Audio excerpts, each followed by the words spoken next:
Olá, meus irmãos, a paz do Senhor, sejam todos bem-vindos. Essa é a nossa aula de número 2 do curso de Administração Eclesiástica. Vamos iniciar a nossa aula sempre orando e buscando a direção do nosso Senhor, Deus Todo-Poderoso. Deus, Pai bendito, em nome de Teu Filho Jesus, que estamos aqui diante da Tua presença. Pai, fala conosco, Senhor. Abre o nosso entendimento, usa-nos de acordo com a Tua vontade. Em nome de Jesus Cristo, obrigado. Obrigado pela tua bondosa mão, pelos teus cuidados. Amém. Meus irmãos, amém. Que Deus abençoe a todos. Estamos aqui para darmos continuidade à nossa aula. Ontem falamos sobre aquele que administra bem a sua própria casa, não é isso? Ficou alguma dúvida? Podemos continuar. Todo mundo, eu acho que está. Aquele que cala, consente, viu? Então, não tem dúvida.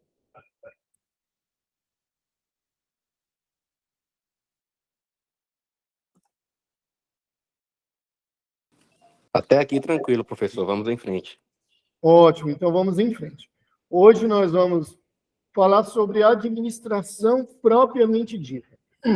Se vocês observarem, na nossa tela aí, ela tem um navio, uma caneta e timão, né? Timão. Agora, por que nós estamos colocando isso? É porque a Bíblia fala sobre navegação. Vocês lembram que ontem nós falamos que o obreiro ou o piloto do navio ele tinha que ter muito conhecimento? A pergunta é, será se eu, como pastor, eu entendo como Paulo falou lá no passado? Agora, por que nós estamos dando o exemplo de Paulo em administração eclesiástica? Nós estamos falando que, para ser piloto de uma embarcação, nós estamos, assim, conduzindo uma igreja para entregar diante de Jesus. Não é isso? E, da mesma maneira, o piloto tinha que sair de um porto e ir para um outro porto de forma segura. Agora, ele tinha que entender só de embarcação. De que ele tinha que entender? O itinerário. O que mais? Relevo subterrâneo. O clima. Ele tinha que entender de astrologia. Por quê? Muitas das vezes, a condução dele não tinha bússola. Estou na estrada, estou chegando. Tá bom, vem com Deus. Ele tinha que entender tudo isso. Tinha que entender de como que os mares se comportam. Agora, por que eu, como pastor, eu só tenho que entender da Bíblia? Será, se nós trouxermos para os nossos dias de hoje, será se eu, como pastor, só tenho que entender da Bíblia e nada mais? Será que está certo? Mecânica do navio. Não, serve para todos. Então, precisamos, literalmente, aprender, tá? E ver os bons exemplos.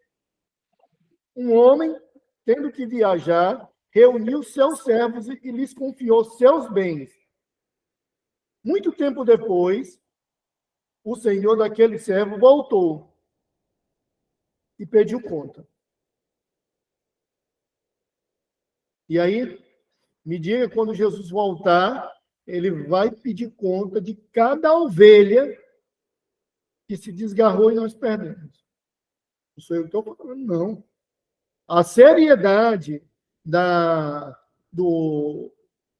Bíblia em relação aquilo que ela nos ensina.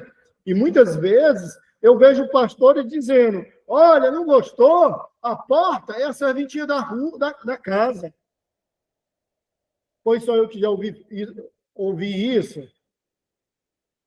Eu fui o único. Aquele que não está feliz, saia. Deixa a igreja.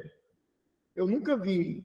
Eu estou falando de maneira geral, um pastor dizer: meus irmãos, se eu errei, eu estou aqui para aprender. Pode vir, com humildade, reconhecer que nós devemos estar na videira verdadeira. Se um pastor ele tiver na videira verdadeira, ele vai ser diferente. Não vai? Aníbal, seja bem-vindo. Então, ele vai ser diferente. Se nós estivermos em Cristo, nós teremos os frutos do Espírito Santo. Então, é nesse contexto que nós vamos estudar administração. O que é administração? É uma ciência social que está relacionada a algumas atividades que envolvem o planejamento, organização e controle. É assim? Me digam, são algumas atividades? Todas as atividades. Eu tenho que, para eu ser pastor, eu tenho que entender, principalmente da Bíblia. Eu tenho que ter uma vida transformada. Concorda? Eu tenho que ser irrepreensível. E aí, a partir daí, todos os conceitos. E, acima de tudo, eu só tenho que entender da Bíblia e ponto, nada mais. Cantar uma musiquinha, está tudo resolvido. É assim? Não, irmãos. Para eu ser um pastor, um obreiro aprovado, eu preciso ter discernimento, ser irrepreensível, mas conhecer, como Paulo nos orientou. Eu tenho que conhecer de administração, de contabilidade, do direito, da psicologia, do comportamento humano. Eu tenho que entender como as pessoas estão se comportando. Pastor Trajano, o senhor está querendo demais. Sou eu, não. Eu não estou dizendo que ninguém aqui de nós temos que ser especialista. Nós temos que entender e ter noções. E os detalhes serão tratados pelo contador da igreja, pelo advogado, e assim sucessivamente. Lá o povo de antigamente, eu vou dizer até minha mãe, usava assim um seguinte tema, Liliane, que se uma mulher, eu estou colocando os exemplos da mulher, não sabe cozinhar e ela contrata uma funcionária. A funcionária amassa um barro, coloca na panela, dá para ela comer, ela diz que está bom. Não sabe de nada agora. Imagine o corpo de Cristo que está sendo administrado pela igreja. Vem um neófito e fala sobre a Escritura. Aí a gente aceita de bom grado. Aí vem outro profissional e diz: olha, vamos por aqui, não precisa prestar conta, não. Aí a gente vai aceitando. Por quê? Porque não tem conhecimento. Então, nós estamos aqui, não é para ser especialista. Nós estamos aqui para ter noções de como funciona a administração. A administração já foi chamada a arte de fazer as coisas através de pessoas. A origem da palavra administrar vem do latim ad, junto, e mister, servo. Resumindo, o que é um administrador? Aquele que é servo. Administrar é servir, auxiliar junto ao proprietário. Quem é o dono da igreja? Jesus Cristo. Relação direta com o ministério e ministro com o servo. Então, nós temos que entender que nós somos o que? Um mordomo de Cristo. E Cristo confiou ao pastor um rebanho.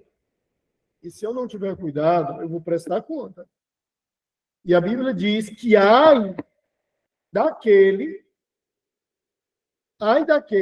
de nós, se nós fazermos um pequenino pecar e ir para o inferno.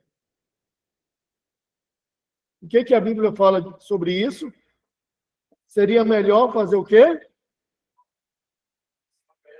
Amarrar uma pedra de moinho, uma corda.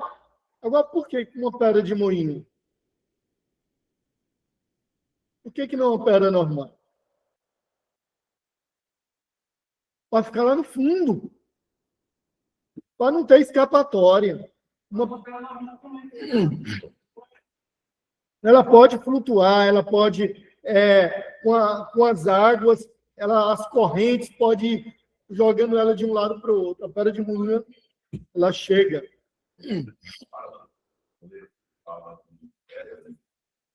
Pode falar mesmo.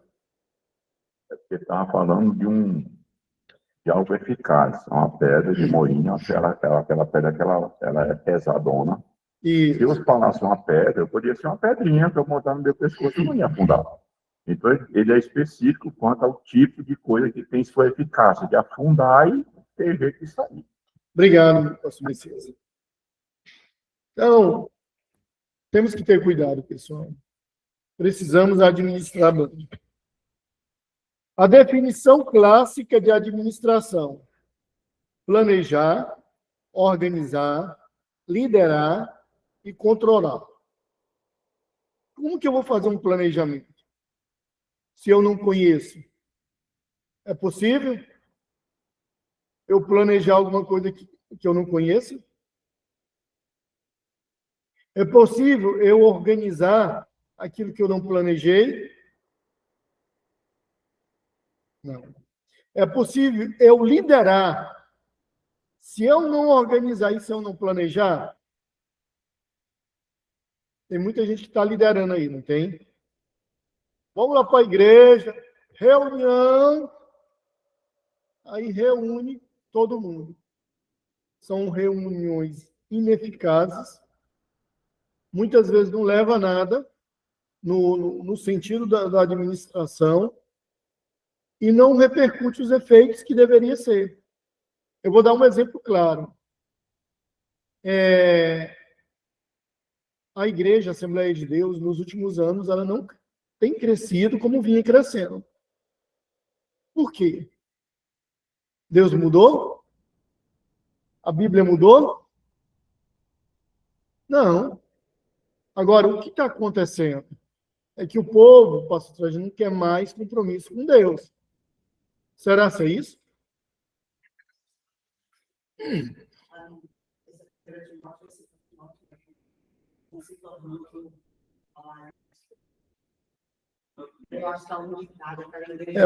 Pode usar o... Eu já ia falar isso, pastor, que é melhor eles usar o micro, porque não ouvimos nada. Vai voltar para falar no microfone, viu? A irmã Leiliane. Boa tarde, boa tarde. É porque às vezes a gente acaba esquecendo, a gente fica empolgado aqui na aula e esquece de vocês que estão aí do outro lado, me perdoe. Como eu estava dizendo para ele, né? Eu não me recordo se é em 1 Timóteo ou em 2 Timóteo 3, né? Que fala ali que os homens, eles iam, né, com o decorrer do tempo, sendo avarentos, presunçosos, amantes de si mesmo, né? E a gente tem visto isso, né? Infelizmente, a gente tem visto isso, que a unidade, né? A unidade da igreja, que vamos dizer assim, que é os membros do corpo não estão mais na engrenagem da forma que deveria estar, né?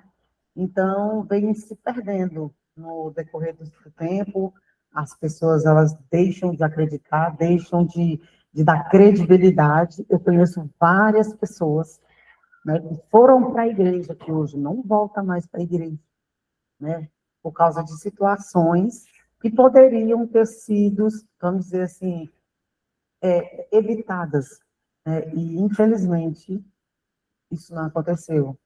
É lamentável, é triste, Mas, De fato.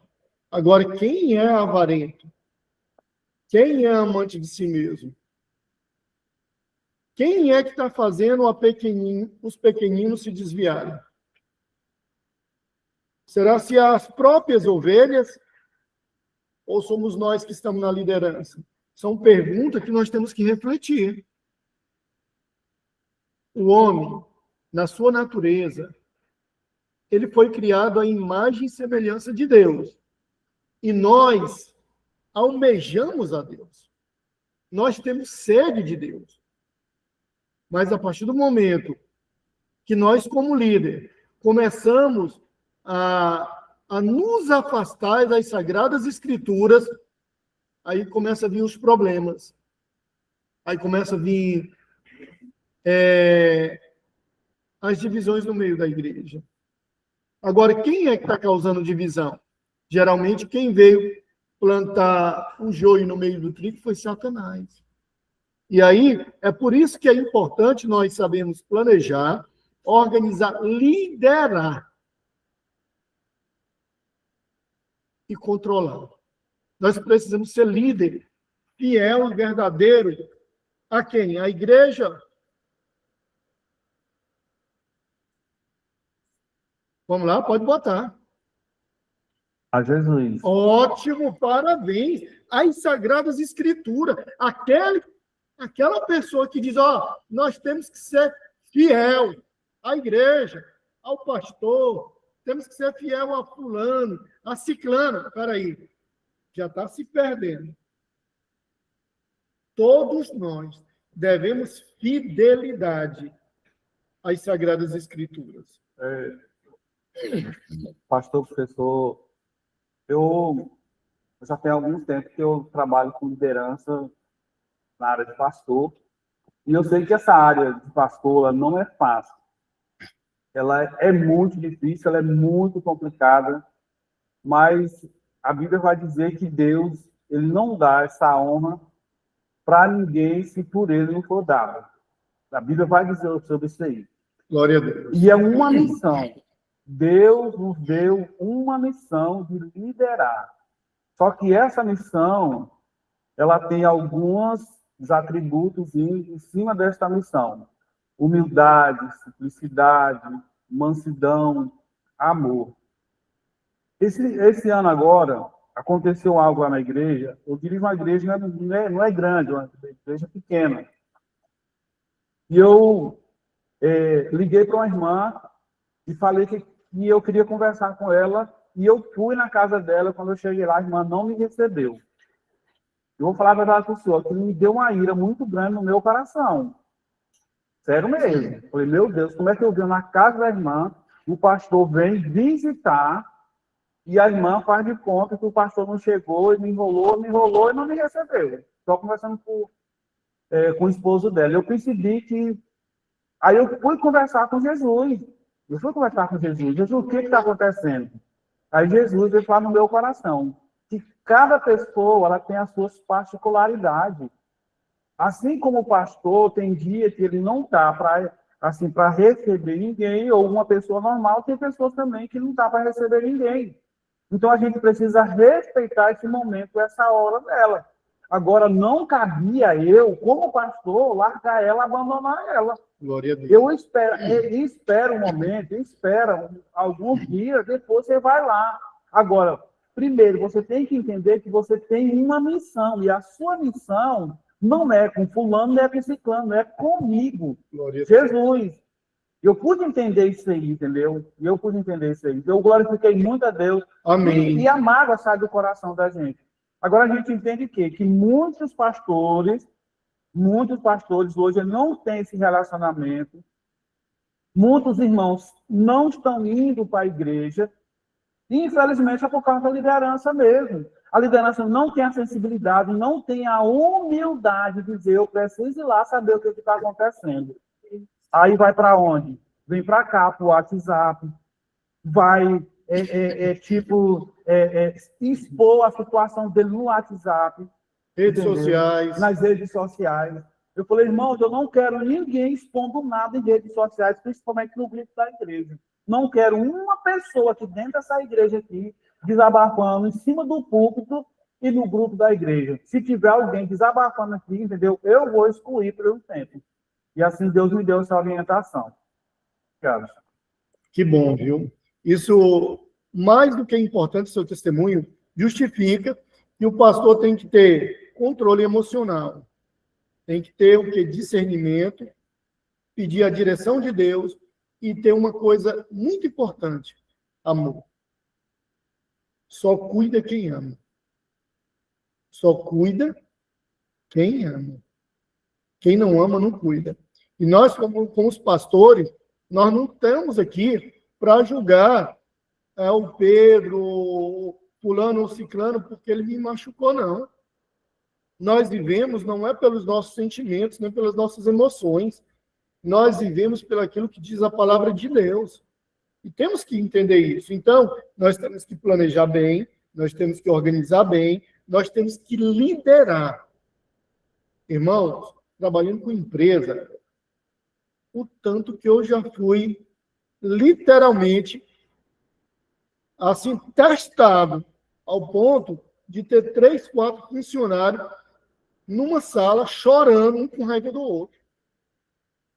Agora, se eu não tivesse controle como líder, o que eu iria fazer? Eu iria demitir. Aí, a vaga que essa pessoa lá estava há mais de 5 anos, ela ia ficar vazia. Então, meus irmãos, nós precisamos ter esse controle e saber que é o nosso papel como líder resolver de Deus, através da direção, os conflitos existentes. E Deus é que capacita. E, acima de tudo, nós temos que organizar. Então, nós temos que planejar bem, nós temos que organizar, liderar e controlar. Aplicar-se ao trabalho dos membros da organização usando todos os recursos disponíveis. Ah, mas eu não vou usar a internet, não. Até hoje tem pastor que não usa o WhatsApp para se comunicar. A função do planejamento. Qual é a função do planejamento? O planejamento eu olho só para o futuro. É assim? Não. Se eu olhar para o futuro sem avaliar o que aconteceu no passado, eu vou ter um problema. Eu vou errar mais. Eu tenho que saber o que eu vivi no passado. Os erros que eu cometi, as falhas cometidas, porque eu tenho certeza que quem falhou por aquele momento, que ele não vai falhar de novo. Só se realmente for a intenção. Mas ele sabe que não vai dar certo. Eu tenho que ver o que está acontecendo no meu presente. E o que eu devo e o que deve ser feito no futuro. Vamos imaginar que nós estejamos fazendo um planejamento de crescimento da igreja. Eu estou falando na esfera secular. Nós não podemos espiritualizar, apenas dando um exemplo. O que nós poderíamos fazer? Vamos mudar de igreja. Vamos imaginar que nós queremos mais alunos no Adonai. O que a gente pode fazer? Alguém tem alguma sugestão? Microfone.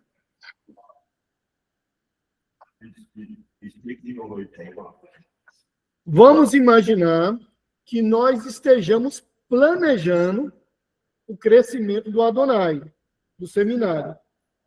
Que nós queremos, no mínimo, dobrar o número de alunos.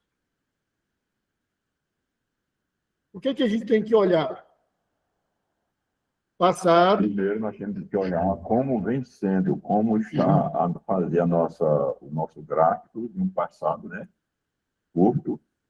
A medida, por exemplo, como é que a irmã chegou no Adonai, a Leiliane, né? Como foi que você chegou no Adonai? Como é que a Leiliane chegou? Foi alguém que convidou ela? Foi ela que viu na internet? Foi através de alguém que comunicou com ela? Aí a gente vai fazer a avaliação. Eu, por exemplo, eu tinha começado um curso superior na internet, eu tinha terminado o médio, mas o William, lá da minha igreja, onde eu sou pastor agora, pastor, tem um seminário ali, um seminário que é presencial, e eu estou lá, o Júnior, o pastor Manuel Nazaré, e eu disse assim, eu acho ruim ficar olhando na internet sem falar nada, eu gosto de falar, eu gosto de conversar, de perguntar. Isso assim, por lá é bom, pastor, para o senhor que gosta de falar, por então eu vou para lá. Então, a gente vai olhando esse método, como é que a gente pode amadurecer? Cada aluno poderá trazer alguém, nós vamos colocar na rede social, vamos divulgar lá do Adonai. Seria isso aí. Então, como é que vem vendo? Como é que está o crescimento? Está estagnado? Bora crescer. O que precisa fazer? Qual é a avaliação para fazer? Aí eu acho que seria por aí, entre outros recursos que tem, o boca a boca, enfim, pessoas que a gente conhece, que estão querendo estudar e que pode ser um aluno do Adonai também. Isso. Eliane, como foi que você chegou no Adonai? Quer contar a sua experiência aí? Ó, o microfone. Para vocês verem como é que é as coisas, né? O Ed, ele congrega comigo, só que assim, eu não sei como que não deu certo da gente, né, ter, vamos dizer assim, esse tipo de conversa, né, entrar nessa questão. Mas foi um amigo meu, né, que é um pastor da Madureira, né, a gente estava conversando e eu falando que eu estava pagando uma faculdade e que eu também não gosto de online, eu sou mais presencial, porque a gente aprende mais, interage, tira as dúvidas, para mim, é bem melhor do que online. E ele me indicou também um seminário. Olha. Aí eu fui na internet, peguei o telefone do pastor, de uma pastora, que é do Getsemane, e ela me passou o telefone do pastor. Olha só que bom, viu? Então, quer dizer que o seminário Adonai está estagnado, não está procurando crescer em número de alunos. Porque se nós formos bem mais atuantes nas redes sociais, no Instagram, fizer o patrocínio, ou uma ação simples. Vamos exercitar o planejamento. Como que cada um de nós pode trazer um outro aluno para o módulo que vem? Do boca a boca. Vamos fazer esse desafio? Cada aluno traz um aluno. É um planejamento. Vamos lá? Vocês concordam com esse desafio? Cada aluno trazer um aluno. Uma experiência minha mesmo. Como eu sou o dirigente da ANO 32, e aí há um ano e há mais ou menos 2 anos, a gente trouxe para cá, para o nosso campo, o ETAD, né? Colocou a escola semipresencial, agora é toda segunda-feira. Aí as congregações, os alunos se matricularam, né? E aí a gente vê que tem igreja que tem muito aluno e tem igreja que não tem nenhum. Tem igreja que nem o pastor não estuda e nem os obreiros dele não estudam. Aí qual foi o método que eu usei para incentivar os alunos lá da minha igreja a se matricular? Inclusive aqui na região norte, a igreja que tem mais alunos é da região norte aqui. Não sei se é só a sede que tem mais do que nós aqui. Das 58 igrejas, a minha parece que é o segundo lugar que tem mais alunos. Ou seja, eu falo todo culto, eu falo para os alunos. Cadê os alunos do lado da tarde? Levanta a mão aí. Irmãos, vamos estudar. E aí eu fico. Aí o que acontece? Fui convidado para ser monitor do curso, né? Para dar as aulas nas segundas-feiras. E aí, como incentivo, eu faço 2 coisas. Eu incentivo cada aluno, converso com cada um deles, convidando para se matricular. A exceção é o Júnior e o William, que não quiser se matricular. Mas eu estou falando assim, exceção, porque para eu dizer assim, não, para reforçar vocês, para dar exemplo para vocês, eu me matriculei como aluno do Adonai, no básico. Nós estamos no curso, no módulo básico agora. Então, eu me matriculei para chamar mais a atenção dele como aluno também e monitor. Quer dizer, você pode se desviar, você tem várias ferramentas as quais você pode lançar mão. E uma delas que eu fiz. Portanto, lá na minha igreja tem vários irmãos. Parece que é o número de 15 já, que já está, ou 14, que são matriculados no Adonai. Ou, no Adonai não, no ETAI. Então, aí, às vezes, e tem igreja que não tem, que nem o pastor é matriculado, nem os obreiros dele é. E aí, aquele negócio, para você ir para o ministério, você precisa estudar teologia, para você ser chamado ao ministério, precisa estar matriculado e ter estudado. Então, essa é uma da maneira que eu usei para conseguir aluno, e deu resultado. Que bom, viu? Obrigado, Messias. Então é isso. Precisamos ver o passado, o presente, para planejar o futuro. Essa é a função do planejamento. Me contem sobre a organização do exército romano. Por que que o exército romano ele teve tanto êxito nas guerras?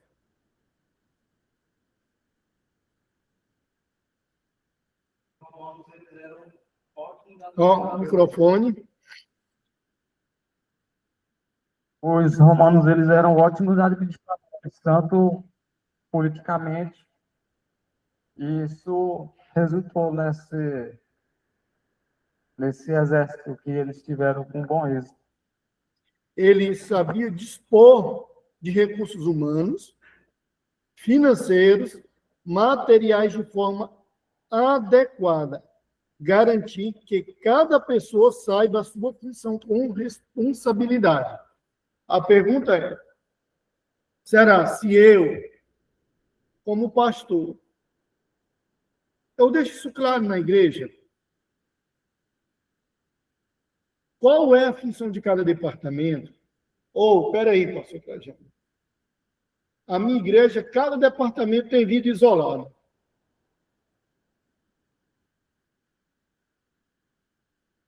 O que vocês me dizem? Eu vou dizer assim, o exemplo que eu conheço, grande maioria das igrejas Assembleia de Deus foi dividida em departamento. Departamento A, B, C, D, E, F, G, e assim sucessivamente. Só que esses departamentos, eles não estão conectados com o mesmo objetivo. Quando eu falo com o mesmo objetivo de um planejamento estratégico. Por exemplo, esse ano de 2026, nós precisamos dobrar o número da igreja de Palmas. Vocês acham que seria impossível? Não. Isso quer dizer que cada crente deveria ganhar um crente. Um ano inteiro, o pastor Trajano não foi capaz de ganhar uma alma para Cristo. O que o pastor Trajano está fazendo? Qual é o estímulo, Messias? Pastor Messias, que a igreja, que o líder, nós como líder, estamos falando, todos os cultos nós temos que bater na tecla.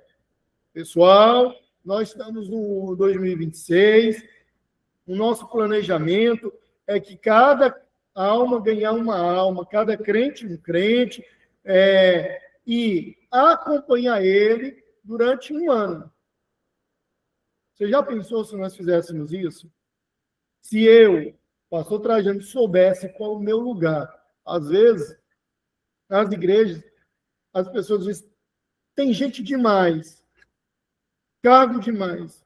Eu falo pelo contrário. Eu falo aquilo que a Bíblia fala, pastor Messias. Olha, vede, os campos já estão brancos, mas poucos são os ceifeiros. Não fui eu que falei isso, não. Foi Jesus. E pode olhar que o mundo ele está carente. Carente de Deus, carente de acolhimento, carente de uma igreja que realmente conduza a palavra de Deus com fidelidade. E se nós fizermos esse planejamento, aí vem o ciclo de oração. Um exemplo. Eu estou contextualizando um exemplo. O ciclo de oração. Vamos dar uma função para ele. Orar todos os dias pelas aulas. Eu estou dando apenas um exemplo. O departamento da mocidade. Eles têm força, não tem? Eu estou dando exemplo. hipoteticamente, vamos para as ruas, evangelizar de manhã, de tarde, de noite, de madrugada, culto relâmpago. Os senhores vai estar dando suporte para os jovens, não é assim? Como a Bíblia diz que os mais velhos, eles têm que dar suporte para os mais novos, que são inexperientes. Se nós observarmos, nós trilhamos um planejamento estratégico bíblico. Primeiro, uma igreja que ora, que busca a Deus, que se movimenta de joelho na presença de Deus, Deus se move e faz com que essa igreja cresça. Aí vem os jovens que serão instruídos pelos senhores, os homens da igreja, e esses homens irão dar força e ânimo para essa mocidade que é igual ao campeonato. Então, é isso. Se nós observarmos, nós estamos diante de um planejamento simples, estratégico. Agora eu pergunto para vocês, teria ou não teria o crescimento da igreja? Em um ano, Leiliane, a igreja poderia dobrar. Em um ano, se a Leiliane ganhar apenas uma alma para Cristo, se o pastor Trajano ganhar apenas uma alma para Cristo. Agora, se fala pouco sobre ganho de alma. Então, é por isso que eu trouxe o exemplo do exército romano sobre planejamento. O exército romano, ele sabia o que cada um tinha que fazer. Aí fica muita gente dentro da igreja, de braço cruzado, esperando uns pelos outros, e aí brigando por cargo, disputando posição social, e a obra de Deus parada. É isso que Satanás veio fazer. O exército romano era assim. Todos em unidade, eles sabiam o que fazer. Se vocês observarem, esses escudos, ele tinha uma proteção. Cada um protegia o outro. E aí, por isso que eu dei o exemplo do círculo de oração. As mulheres, é um exemplo. Se ajoelham diante da presença de Deus. Não é só todo mundo, mas tem um grupo de intercessão. Tem um grupo de para ir para o campo de batalha e outro campo que fica no meio, que vai dar suporte para esses jovens. A igreja, ela cresceria, ela dobraria em um. Precisamos aprender mais que urgente. Saber que o povo está sofrendo, o povo quer Deus, o povo está carente de Deus, o povo precisa de Deus, ele está chorando por Deus e ele está gritando por anseio de Deus. A minha alma tem sede de Deus. Microfone.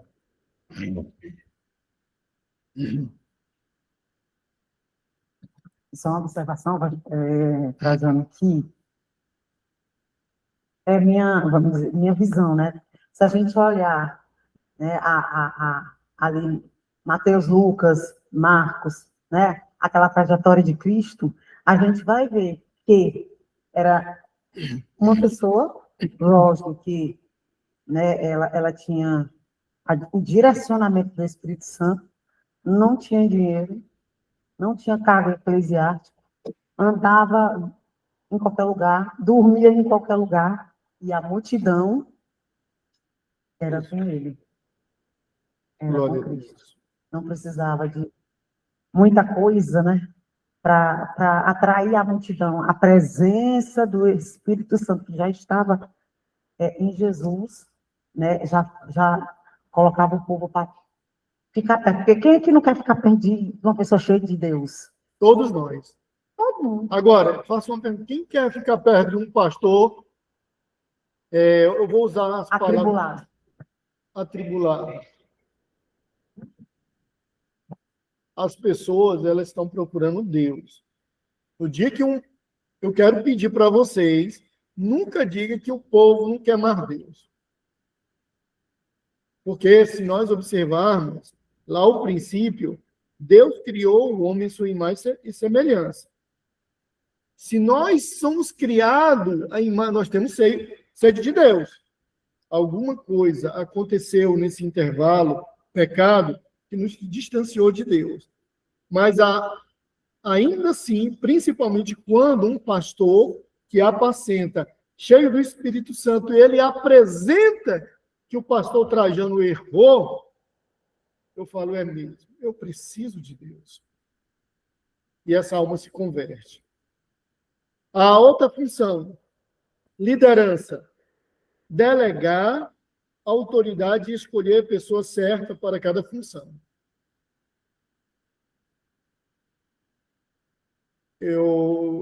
Às vezes eu fico sem palavras para ver o quanto nós, estou falando nós líderes, estamos errando. Colocar pessoas que não são vocacionados por Deus, que não têm o chamado por Deus para estar na função que não deve. Aí a igreja sofre. Sofre ou não sofre? Agora, nós precisamos voltar às veredas antigas. Nós precisamos liderar com a unção do Espírito Santo na nossa vida. Nós temos que pedir a direção de Deus para colocar as pessoas certas. O que Pedro, né, falou naquele momento que havia um desentendimento entre as viúvas dos gregos e dos judeus? Quem pode me ajudar? Os gregos, elas estavam... O microfone. Está na sua mão.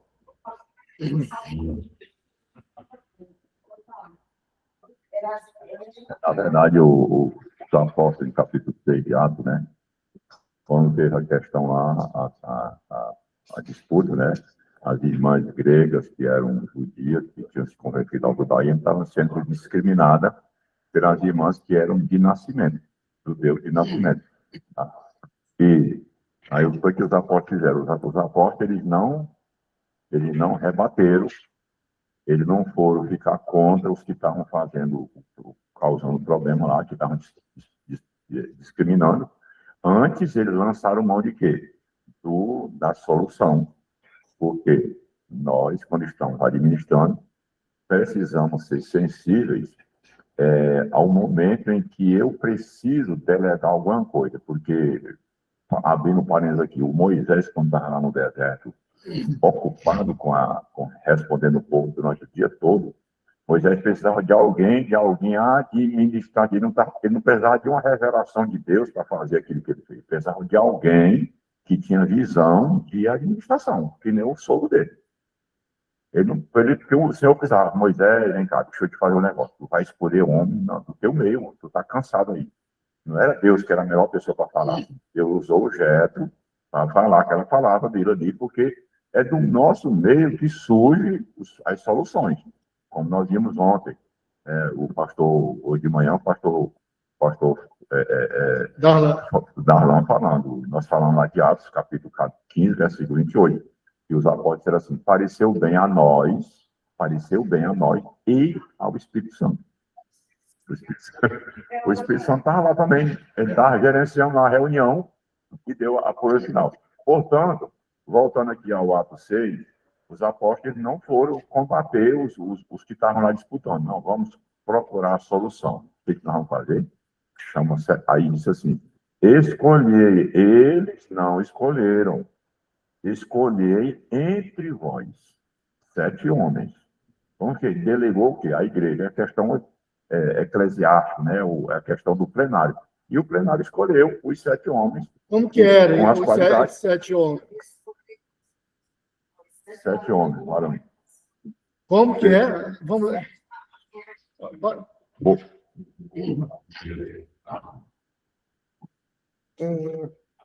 Atos 6, versos 3. Escolhei, pois, irmãos, dentre vós, 7 varões de boa reputação, cheios do Espírito Santo e de sabedoria, aos quais constituamos sobre estes importantes negócios. Mas nós perseveramos na oração e no ministério da palavra. Glória a Deus. Escolhei, pois, entre vós, homens, foi qualquer um, homem. Não, varões. Antes, Boa reputação. antes, foi qualquer um. Peraí, eu vou consagrar o pastor Trajano. O pastor Trajano é meu amigo, ó. Ele é gente boa. O pastor Trajano, neófito, não fez curso de teologia, não tem bom testemunho. É isso que nós devemos fazer? É isso que as igrejas, é isso que os pastores estão fazendo para não perder membros. E a igreja, como eu estou falando a igreja,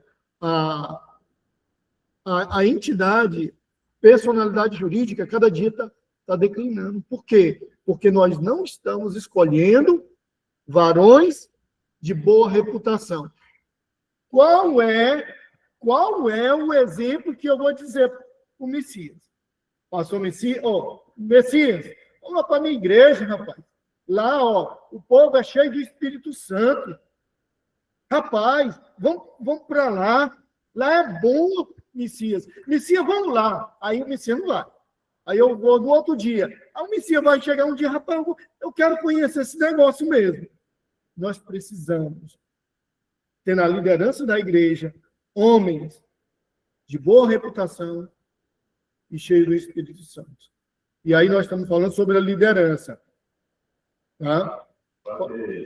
Pode falar, Messias. Uma das coisas essenciais, professor, para os liderados, para que a liderança como um todo ela aconteça, o organismo funcione, a Bíblia sempre se utiliza dessa palavra, e entre vós. O apóstolo Pedro, lá no capítulo 5, versículo 1 e 2 da sua primeira carta, ele usa essa palavra entre 2 vezes. Diz, olha, eu, apóstolo Pedro, que sou o co-irmão com vocês, que sou para mesmo, peço a vocês, olha, apacentai o rebanho que está entre vocês. Aí, porque não com pesada, não como ditador, mas tendo de bom exemplo. Aí diz assim, aconselho, aliás, de onde ele diz, os presbíteros que estão entre vocês. Eu que sou presbítero com ele. Então, essa palavra entre está falando de quê? Nós vamos escolher pessoas que são familiarizadas com a tarefa. Tem gente que é estranho à tarefa, que ele não é. Tem gente que é como se fosse. Tem crente que ele é como se fosse uma carta fora do baralho. Não tem interação. Se não tiver interação, terá uma boa atuação. Então, aí os apóstolos dizem, entre vocês, o varão foi escolhido no meio dos irmãos. Jesus foi tirado do meio dos irmãos para ser o administrador da família. Portanto, essa questão de entre fala de uma questão de alguém que está no meio, que tem lá o dia a dia, relacionamento, para poder o trabalho fluir. Amém. Então, é isso que nós devemos fazer em relação à liderança. Nós temos que delegar e escolher a pessoa certa para cada função. Sobre esse tema, né, eu estava vendo um debate a respeito do que acontece nas Assembleias de Deus, porque muitas pessoas estão buscando uma carreira ministerial sem colocar em xeque o chamado. Porque muitas vezes, eu sou diácono, eu vou buscar o presbitério, eu sou presbitério, eu vou buscar o evangelismo, quando chegar em evangelismo, eu vou buscar, né, o pastoreio. Mas nem sempre o evangelista ele vai ser um bom pastor. Né? Nem sempre o diácono, né, quando for levado ao presbitério, ele pode ser um bom presbítero. Né? Então, aqui cabe a questão do chamado. Né? A vocação, o chamado é presbitério. Né? Então, o que esse pastor falou que estamos muitas vezes botando a carreira ministerial acima, né, do chamado. Né? E o chamado, ele coloca uns pontos no i, né? Olha, tá aqui. Né? Você é presbitério. Por isso, muitas vezes a pessoa está no presbitério, vai para o evangelismo, aí lá não consegue mais ser um evangelista como atuava no presbitério. Né? Então, essa questão que eu achei interessante. Né? A gente que no Adonai eu aprendi que devemos buscar primeiro a excelência ministerial. Né? Buscando a excelência ministerial, aí a carreira ministerial acompanha. Porque estão querendo fazer a carreira ministerial sem antes a excelência ministerial. Vocação.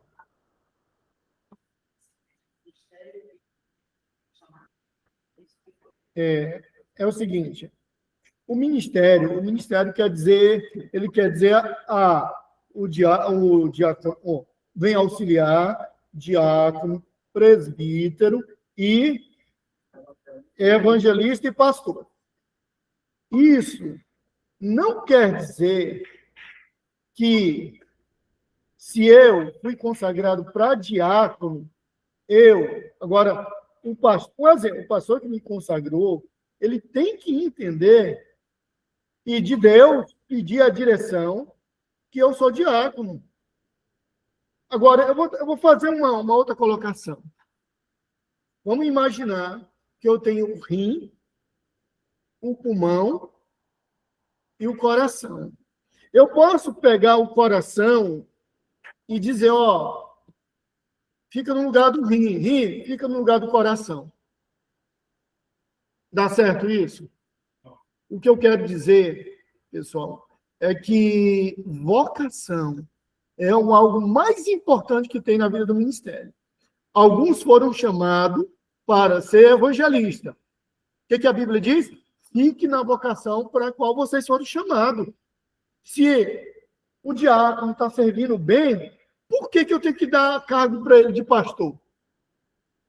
Porque eu quero agradar fulano. Então, peraí, meu irmão. Você está querendo agradar ou querendo fazer a obra de Deus? Hoje, os cargos do ministério é para agradar. Só um pouquinho, Aníbal. Hoje, os cargos que estão ofertando no ministério é posição, não é vocação. Sim, Aníbal, pode falar.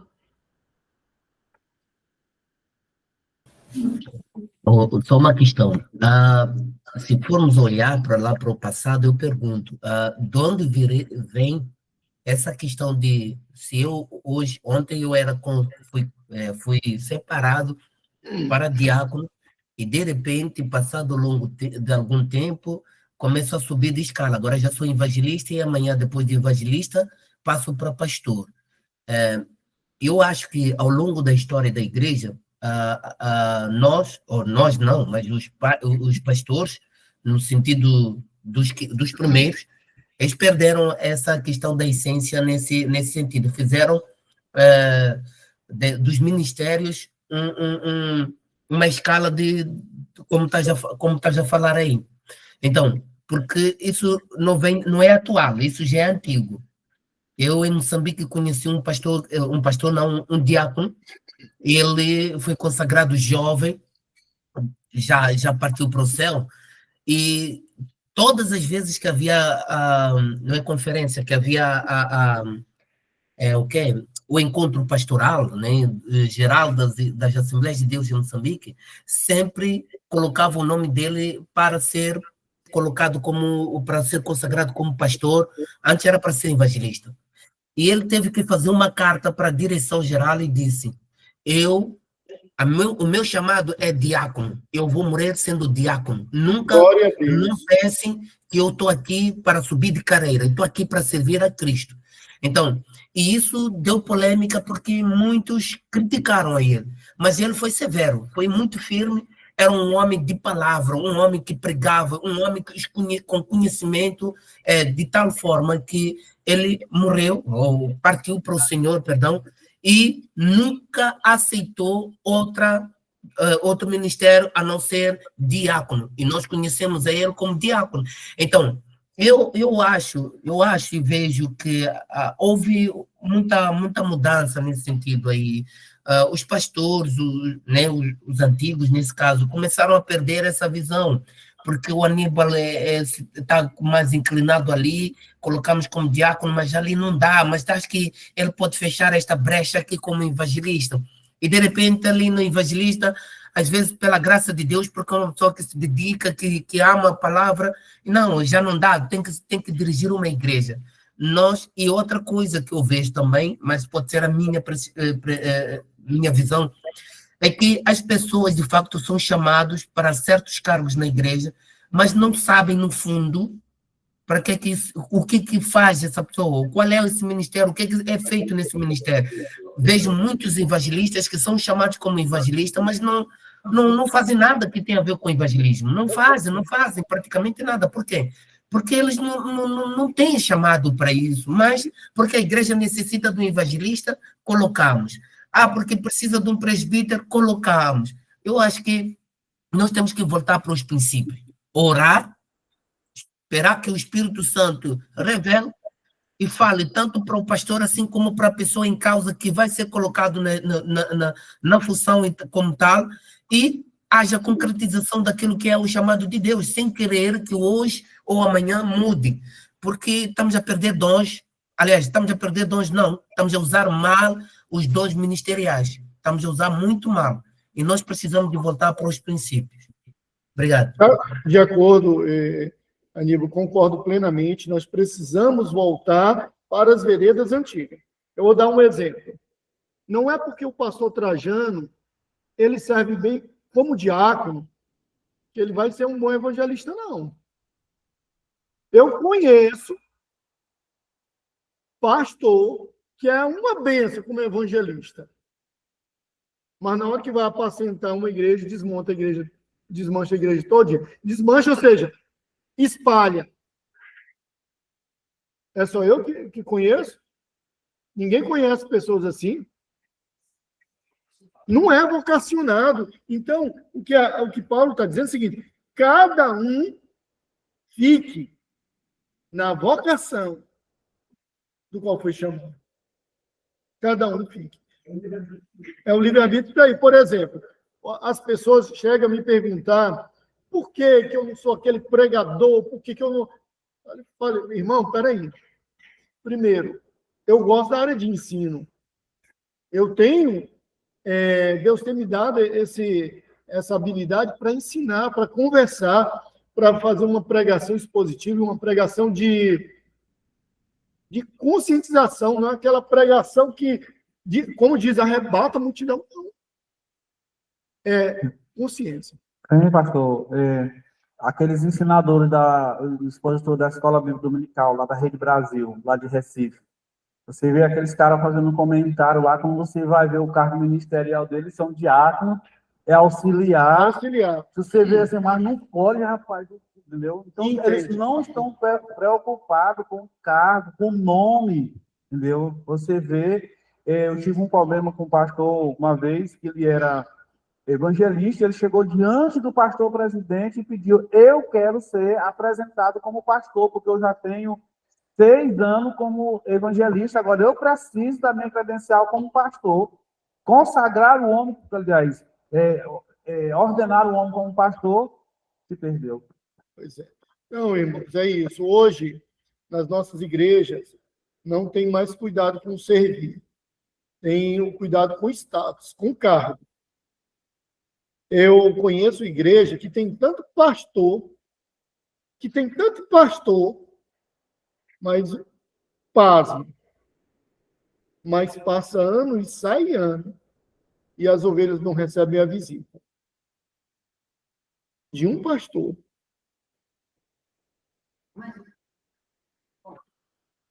Compreendem essa situação? Porque não foram vocacionados para ser pastor. É verdade, senhor. Interessante que antigamente nós fomos obreiros, aí o pastor tinha uma oportunidade de, talvez até disciplinar essa pessoa, esse aspirante no ministério, porque talvez quando o pastor chegou na igreja ele já era apenas um auxiliar ou apenas um congregado. Mas hoje é diferente, hoje o pastor chega na igreja para dirigir, o cara continua errado, fazendo as coisas erradas, mas quando olha para o cara já é presbítero, o cara já é evangelista, pastor.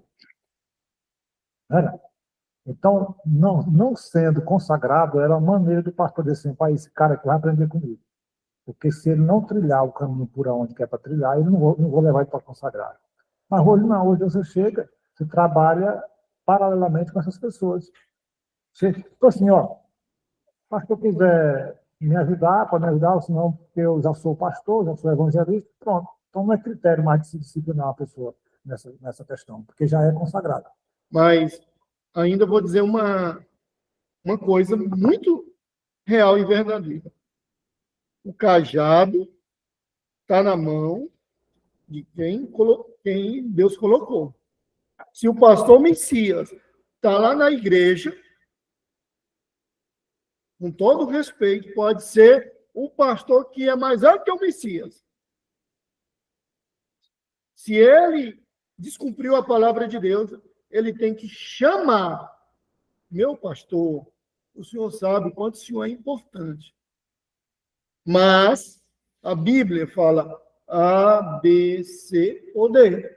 Um dia, Messias, eu confrontei um pastor. Sabe por quê? Bíblia.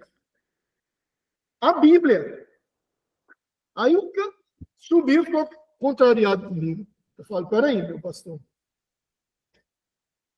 Vocês sabem que eu rodo esse estado inteiro. E, às vezes, a gente acaba trabalhando com projetos sociais. E aí o pastor falou, pastor, deixa eu falar uma coisa para o senhor. A Bíblia, ela fala isso. E o senhor não está acima da Bíblia. Eu obedeço o senhor, eu respeito o senhor, mas eu sou muito falho, mas eu quero cumprir a Bíblia. O senhor precisa ter palavra.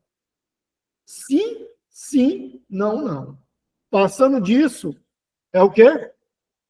É de procedência maligna, pastor. Sim, pastor. Não sou eu que estou falando, não, pastor. É a Bíblia. Precisamos saber que nenhuma autoridade, nenhuma, está acima da Bíblia. Só uma observação. Eu vou citar o nome, porque o nome artístico não tem muita coisa. Mas eu vi uma pregação, eu gosto amo. Essa é uma pessoa que eu amo a pregação, é o Eliseu Rodrigues. Só que quando você fala aqui sobre pastores que tem que estar, né, ajudando as ovelhas, ali dando o suporte, né, visitando, eu queria que o senhor só me dissesse, assim, da forma do Senhor, porque tem uma frase que ele diz que pastor não gera ovelha, ovelha gera ovelha, uma coisa assim. Tipo assim, ele tira a responsabilidade do pastor, e ele fala, entendeu? Pastor não gera ovelha, ovelha gera ovelha. O Eliseu Rodrigues dizendo, eu só queria entender o porquê que ele... Vou te dar a resposta. Eliseu Rodrigues. Vou te dar a resposta. Quem é a ovelha mais difícil de apacentar? O pastor continua sendo ovelha. Gente, no dia que eu, como pastor, não gerar a ovelha, que eu não falar do amor de Deus, eu posso esquecer no Evangelho. Eu preciso entender que eu estou como pastor, mas sou ovelha. Do aprisco do Senhor, eu tenho que gerar a ovelha, eu tenho que falar para as ovelhas. Agora, quando as pessoas usam esse termo, eu prefiro nem comentar, porque não é o que a Bíblia diz. Eu fico assim, o que eu sei da Bíblia é que eu tenho que gerar ovelhas.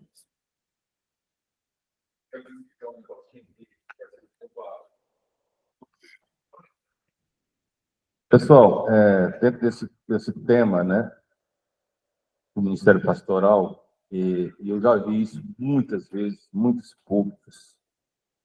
Aquela frase de efeito, né, quando um pastor, principalmente pastor titular, ele diz o seguinte para a igreja: não toqueis no ungido do Senhor. Vocês já ouviram isso? Esse argumento, essa frase, é uma frase covarde. Não é verdadeira. Vou explicar por que não é verdadeira. Quem eram os ungidos do Senhor? Era do Antigo Testamento. Eram os profetas, os sacerdotes, sumos sacerdotes, né? Os que eram escolhidos no Antigo Testamento. Eles eram os ungidos do Senhor. Pois é, ele está falando dos profetas, dos ungidos, sumos sacerdotes do Antigo Testamento. Esse argumento, não toquei no ungido do Senhor, é dizer o seguinte, que é mais ou menos dizer assim, que eu sou melhor que você. Eu sou melhor que você e você fica no seu lugar. Na verdade, é uma válvula de escape, né, que ele tem, covarde, que isso é covarde, isso é uma covardia, entendeu? Quando um pastor fala isso para uma igreja, para uma ovelha, ele está sendo covarde, porque ele não está querendo ser questionado, né, do seu mau comportamento, né, das suas atitudes fora das Sagradas Escrituras. Então, ele joga esse argumento, que é um argumento do Antigo Testamento, porque ele não é ungido do Senhor, ele é um pastor, como uma ovelha, como qualquer outra. E que ele deve se sujeitar às críticas, né, aos desacordos que às vezes ele comete, considerando que ele é um frágil pecador perdoado. Então, quando você vê um líder, um pastor, dizer não toquei no ungido do Senhor, ele está sendo covarde. Ele tá querendo dizer ali que ele não pode ser questionado, que ele é mais importante do que os outros. E ele não é. Entendeu? Ele não é mais importante do que os outros. Ele é uma ovelha, é um servo. E se ele tiver de acordo com as Sagradas Escrituras, o Senhor estará com ele. O defendendo, o guardando, o protegendo. Mas quando ele foge do princípio das Sagradas Escrituras e começa a ter comportamentos totalmente contrários às Sagradas Escrituras, e ele usa esse argumento, ele é um covarde. Entendeu? Ele está dizendo para a igreja que ele é mais importante, que ele não pode ser questionado, que ele é acima de todos. Obrigado. Complementando do que o pastor disse, na verdade, uma palavra dessa é uma forma de intimidar. Intimidação. Intimidar quando você pensar em falar, pense duas vezes, porque... E, na verdade, essa palavra aí se refere aí, fala ungido de profetas, e quando essa frase foi dita, foi falar no contexto do povo no deserto. Era simplesmente o povo que estava no deserto, que era o ungido do Senhor, que estava lá. O povo, exatamente. Então, foi falado aí, chamando o povo, os homens dele de profeta, que era o ungido de Deus. Se o Senhor tinha feito, ungiu ele do Egito, saíram ali debaixo da mão de Deus, Deus estava levando. Quem tocasse neles ali, né? Então, na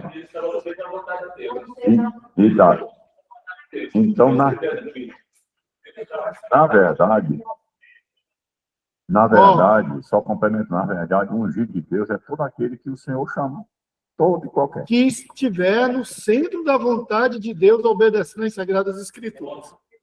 Ponto final. Tá bom? 3 etapas do líder.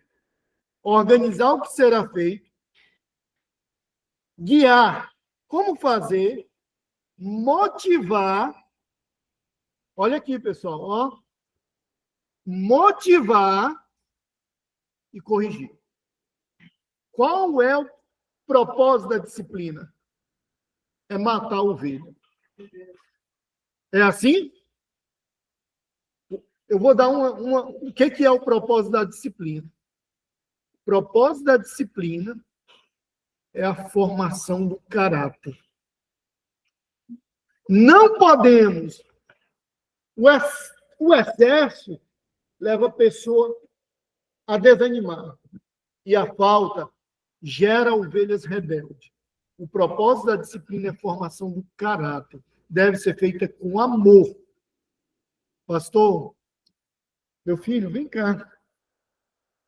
Vamos conversar. Como é que está a vida? Está tudo bem? Não é estar usando os púlpitos para estar jogando charada e nem matando ovelha. Vocês já ouviram que a maioria dos pastores que eles não apacentam ovelha, não vão visitar, não recebem os membros, tem que marcar um mês com antecedência. eles ficam usando os púlpitos para matar as ovelhas. Então, o propósito da disciplina é a formação do caráter. Devemos motivar e corrigir com amor. E quando o pastor ele diz o seguinte, quando ele cita ali naquela pregação de Paulo, quando ele fala, né, que parece que um tempo foi menino, mas hoje já estão mais maduro, uma coisa que Paulo cita, com relação aos pastores. Esse cuidado tem que ser tanto para a ovelha que está no leite, como uma que está lá na frente, porque, querendo ou não, pelo que eu saiba, são seres humanos e estamos sujeitos a qualquer tipo de falha, ou algum tipo de, vamos dizer assim, você querer chutar o balde, né? A gente vai ter aquele dia, não tem como, você é ser humano, né? E quando o pastor cita isso, ele está certo em dizer que realmente eles só podem estar, tipo assim, que ele cria, né? Eu vou só suportar esse tipo de comportamento de pessoas que estão chegando agora, de quem está velho, caduco de igreja, vamos meter chibata. Não, eu não concordo, não, Leiliane. O que a Bíblia diz é sobre o amor ainda incondicional. Eu vou te fazer uma pergunta, pastor Messias, e o senhor me corrige. Quem era Pedro? Andava com Jesus. Se Jesus fosse chutar Pedro, foi isso que Jesus fez? Jesus amou Pedro. Então, todos nós, seja pequenos ou grandes, novos convertidos, antigos, passaremos por momentos difíceis da vida. Todos nós teremos problemas emocionais.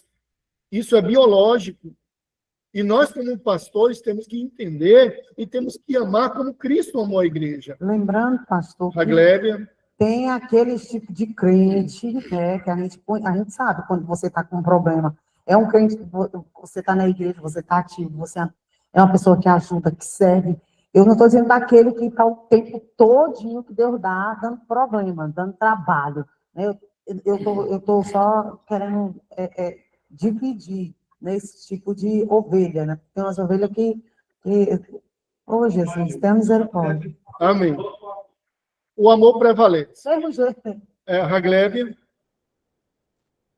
A paz do Senhor. Outro exemplo também dentro desse contexto que a Leiliane apresentou e que o senhor falou, é Tomé também, né? Tomé andava ali com Jesus o tempo todo, viu todos os milagres, ele estava presente, ele viu que foi ele que fez, ele viu que tudo era possível, ele viu os outros falando que Jesus tinha ressuscitado, ele estava ali no meio, toda aquela sintonia ele tinha também. E aí ele falou, não, vou acreditar se eu tocar. E aí Jesus podia falar assim, mas moço, tu andou comigo esse tempo todo, tu sabe que sou eu. Não aceito isso de você, não. Não, de você não, de outro lá até que sim, mas você já pensou, né? Obrigado, excelente. Pastor, eu quero só comentar o que a irmã falou aí sobre a questão do menino, né? Menino que não cresceu, né? Que continua ainda menino. Só a gente, se nós pegarmos um exemplo do nosso meio natural, quando o menino nasce, a criança nasce, o que você deu para ele no primeiro dia? Você deu o leite de mamar para ele, você deu papinha para ele, gomoso, como diz o pastor Marcelo gosta de falar de gomoso, né? É aquela papinha, né? Comidinha leve. Quando a criança cresce, ela não vai tomar leite de peito, ela não vai tomar papinha, ela não vai comer comidinha leve, ela vai comer, daqui a pouco, nessa sopa. Quando é adulto, está comendo comida mais pesada. A vida cristã, e isso no nosso corpo, humanamente falando, é uma coisa naturalmente que é exigido o nosso organismo, nossa biologia exige que nós comamos aquilo que é compatível com o nosso corpo. Portanto, na vida cristã, não é diferente.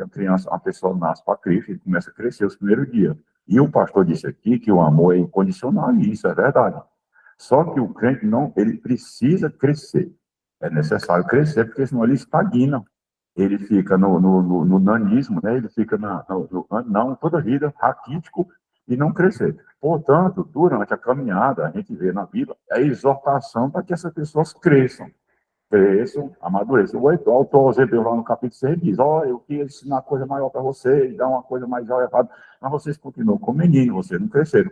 Portanto, durante a caminhada, nós vamos ser exigidos até um determinado momento, que se você resistir, você não vai continuar na caminhada, você vai parar no caminho e vai morrer. Ou seja, o pastor, essa aí é uma coisa normal na igreja para quem já cresceu, mas continua com a mente e aí a maneira de menino. Então, esse era o sentido que o Paulo exorta aos irmãos, que as pessoas estão ouvindo, estão entendendo, mas não estão querendo fazer, não querem agir como pessoas maiores.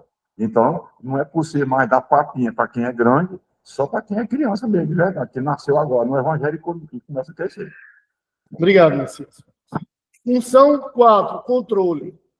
Acompanhar o processo para corrigir o desvio. Em um planejamento, vai ter um momento que a gente vai sair do trilho, tem que voltar para o trilho. E é por isso que tem o controle. Premiar o trabalho bem feito e manter os objetivos alcançados. Precisamos, mais do que urgente, é fazer um bom discipulado. Uma igreja, a Assembleia de Deus, ao longo dos anos, foi a igreja que mais ganhou alma, mas a igreja que mais perdeu, porque não manteve os objetivos alcançados, discipulado com qualidade. Gestão de pessoas. Definição: é a área que constrói talentos e cuida do capital humano. Agregar pessoas, aplicar pessoas, recompensar pessoas, desenvolver pessoas e manter a pessoa e monitorar a pessoa. Lembra que aqui nós estamos falando de uma personalidade jurídica. A gente, de vez em quando, vai para a Bíblia e cita, mas hoje nós estamos falando da personalidade jurídica, sobre administrar pessoas. A administração eclesiástica é o estudo dos diversos assuntos ligados ao trabalho de quem? Do pastor, no que tange a sua função de líder ou administrador principal da igreja, que serve igreja como organização, pessoa jurídica, tá? Outro conceito, conjunto de atividades que tem como finalidade principal de proporcionar a gestão de recursos humanos, materiais, financeiros e técnicos dentro de uma instituição religiosa, visando atingir um objetivo proposto em seu planejamento. Isso aqui vai estar para vocês. O que é planejamento estratégico? De acordo com o Novo Aurélio, planejamento é o processo que leva ao estabelecimento de um conjunto coordenado de ações visando a consecução de determinado objetivo. Literalmente, a palavra planejamento é planificar.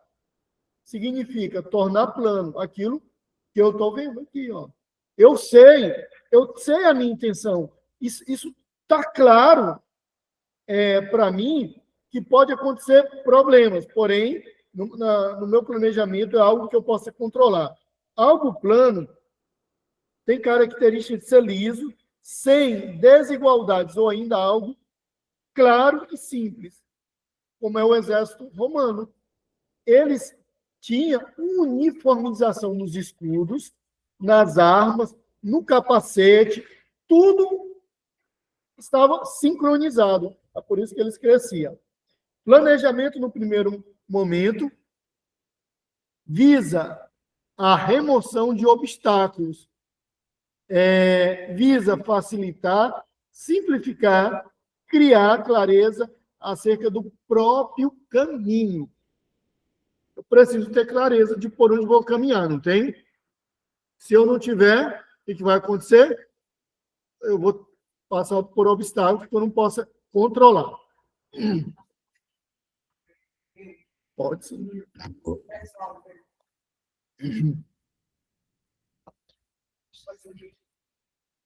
Assim que foi para mim vamos dizer assim, aceitar Cristo, eu fui discipulada por um ano, veja bem, por um ano, por uma pessoa vendedora de salgado. Ele vendia todos os dias na porta do meu serviço. E aí ele via, né, que eu gostava muito das coisas do mundo, né? Às vezes eu chegava no serviço, vamos dizer assim, de ressaca, né, que eu bebia muito. E aí ele sempre falava do amor de Deus para mim. Sempre falava, e eu fui, sabe, tomando gosto, tomando gosto. Aí eu fui sendo discipulada no decorrer do tempo com ele. Eu fui tão agraciada por Deus, por ele ter feito aquilo na minha vida, né, me ter levado para a igreja, né, na realidade não foi ele, eu tenho certeza que foi o Espírito Santo de Deus. Amém. Na minha vida. Só que quando eu cheguei na igreja, eu quis ir para a igreja dele. Veja bem, eu morando em Taquaraçu Grande, indo para o Aurélio 3, congregar no Aurélio 3. Pastor, eu fiquei lá no decorrer de um ano. Olha, se eu não tivesse sido discipulada por aquele homem, entendeu? Pelo que ele me contava sobre, sabe, o que Deus fez na vida daquele povo, eu não tinha suportado a caminhada naquela igreja no decorrer de um ano, porque se Satanás quis me matar, ele tentou de todas as formas, sabe, de envergonhar, sabe, o próprio pastor da igreja, né, querer, sabe, nós estamos aqui para aprender, irmãos, e isso aí acontece, vocês sabem que acontece, né? Então, assim, tinha pastor que estava em cima, sabe? Esse pastor, inclusive, até saiu do ministério, né? Porque se envolveu já com outra pessoa. E assim, e eu perdidona, menina, né, dentro da igreja, eu falei, meu Deus, o que está acontecendo no meio desse povo? Eu tenho certeza, pastor, que se eu não tivesse sido discipulada pelaquele senhor, eu não tinha aguentado, suportado, né? Porque quando você vai para Cristo, é dessa forma. O diabo, ele tenta te matar, e ele vai usar quem? Os próprios crentes da igreja, que não tem uma vida com Deus, não tem uma vigilância, entendeu? O joio sempre vai estar ali, mas graças a Deus, pastor, eu louvo a Deus pela pessoa que, sabe, Deus usou para me discipular no momento certo, na hora certa. Amém. Obrigado pelo compartilhar, Leliane. E é isso que nós estamos aqui para aprender. A palavra planejamento estratégico provém originalmente do vocábulo militar. Precisamos ter um planejamento estratégico. Aplicar a organização assume o significado, a arte de aplicar com eficiência os recursos disponíveis que dispõe para explorar as condições favoráveis que porventura desfrute, visando alcançar determinados objetivos. Dicionários Wise da língua portuguesa. A pergunta é: estou liderando para o caminho certo? Estou liderando com eficiência? Com eficácia? Com efetividade?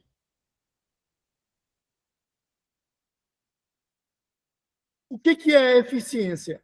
É fazer certo as coisas. Lembra que nós começamos o nosso curso com economia doméstica. E Paulo falando sobre aquele que não sabe administrar a sua casa, como poderá administrar a igreja? Vocês estão observando que tudo começa dentro de casa? Estou fazendo certas coisas?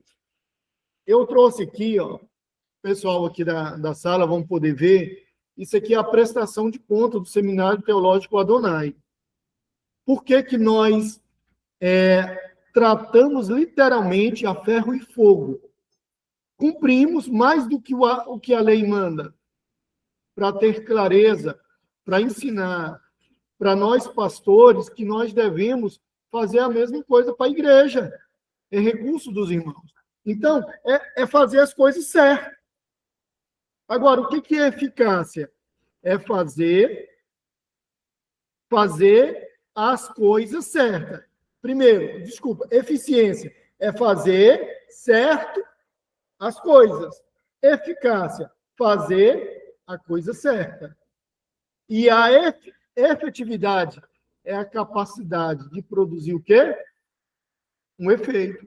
Se eu, como pastor, estou fazendo certo as coisas e se eu estou agindo com eficácia, fazer as coisas certas, o que vai acontecer?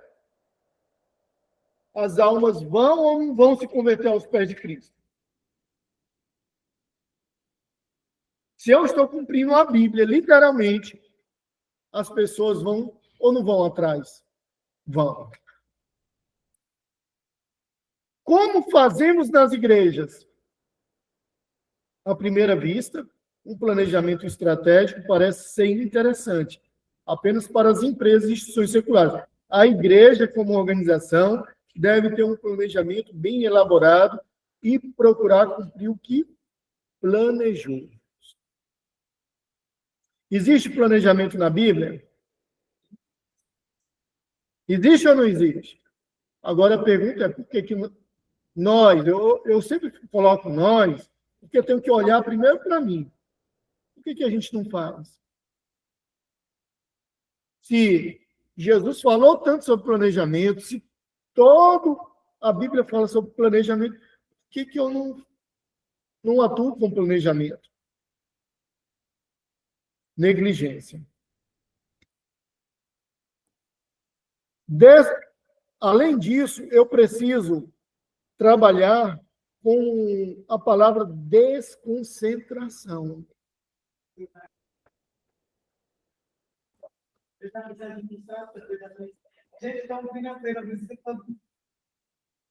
Agora, a Leliane, ela falou por que tem tanta gente na igreja e tem muita gente no banco. Você pode observar que na igreja, pastor Messias, tem uma pessoa que ocupa o cargo do Ministério Infantil, dos adolescentes, do círculo de oração, do vocal. Aí o pastor gera, porque o povo não quer. Porque os membros não estão tendo oportunidade. Porque se o pastor literalmente colocar, mas dá trabalho mesmo. Eu falo que dá trabalho para a gente pegar na mão de um leigo, de um menino, de ensinar ele a andar, ele cai, ele leva, dá trabalho.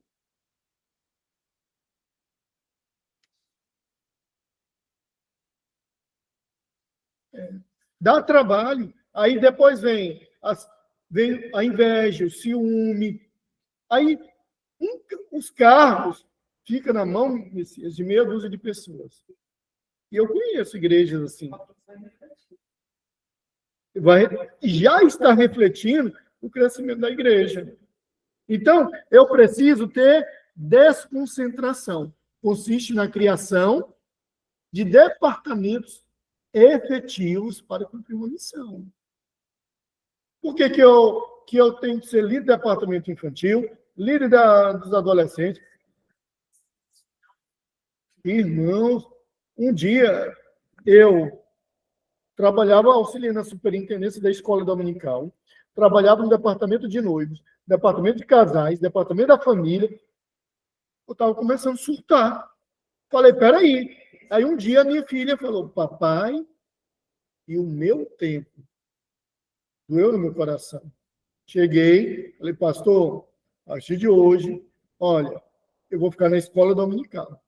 Eu gosto da escola dominical, tenho habilidade, gosto de planejar. Fiquei.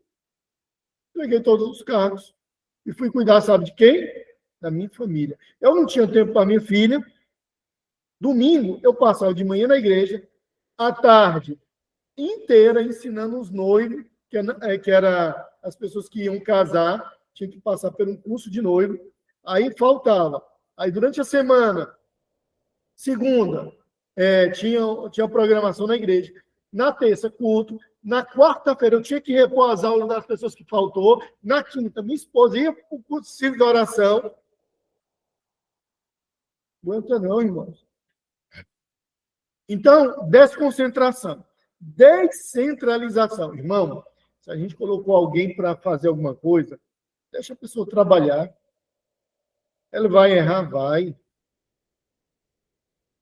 Será se nós nunca erramos? Será se quando a gente começou a caminhar nunca caímos? E o papai da gente foi lá e pegou a gente nas mãos e vamos. E nós estamos aqui. Muitas das vezes, nós como os líderes, não queremos ter esse trabalho. Pois qual de vós, pretendendo construir uma torre? Esse aqui nós já falamos. Não se assenta primeiro para calcular as despesas. Precisamos, pessoal. O apóstolo Paulo lista entre os carismas da comunidade neotestamentária o dom de quiberneses. Originalmente, nós já falamos sobre isso. É a arte de pilotar ou dirigir navio. Trata de um dom de quê? Vamos lá? O dom de governo ou direção da comunidade. Lembra que eu falei que para dirigir um navio, nos tempos do Novo Testamento, era preciso muita habilidade, conhecimento além de planejamento, navegação planejada. Primordial era conhecimento do mar, relevo, da costa, da orientação astronômica e o aproveitamento estratégico dos ventos e das correntes marítimas. Tudo isso visando alcançar com segurança um porto destino. Agora imagine, Jesus nos entrega, agora eu vou falar para nós, a nossa família. E nós não estamos dirigindo da forma correta. Aí nos entrega a igreja. Eu vou saber administrar bem a igreja?